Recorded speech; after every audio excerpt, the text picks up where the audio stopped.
killer has been amongst the midst of humanity for 9,000 years. In that time span, more than 1 billion people has succumbed to its cold, dead hands. Even now, it is the deadliest infectious disease, and its streak has only been broken by COVID-19 for 3 years. It's named tuberculosis, caused by Mycobacterium tuberculosis. Now, you might ask, how does tuberculosis or TB kill so many people every year despite it being so curable nowadays? Well, one reason is that it has an exceptionally thick cell wall that can prevent attacks from antibiotics and antibodies.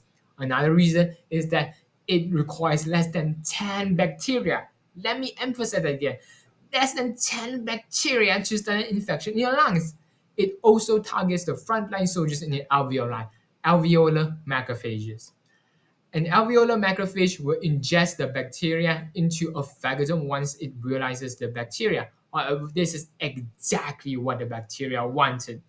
Inside of the phagosome, the bacteria can produce a whole host of proteins that can range in functions from preventing attacks from macrophages and even breaking the metabolism of the macrophage itself. Without that, the macrophage will die and will leave a nutritious soup of dead debris for the tuberculosis bacteria to consume on. However, this carnage will alert other macrophages and other immune cells such as T cells and dendritic cells to it.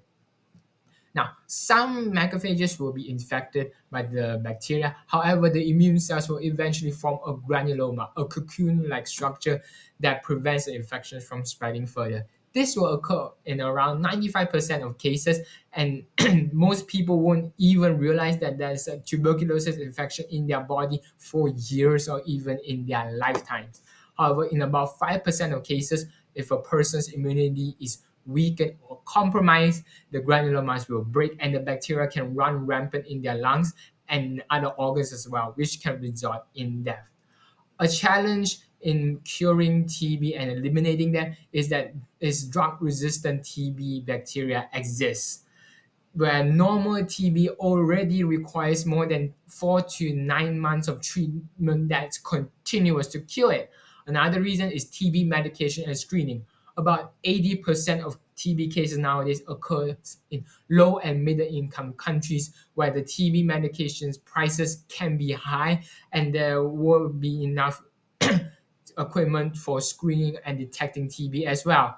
However, we look forward. The World Health Organization has plans to eliminate TB in the year 2050, and there are new oral TB medications that is more effective and with less side effects as well. So we can hope that the TB can go the way of smallpox and rinderpest.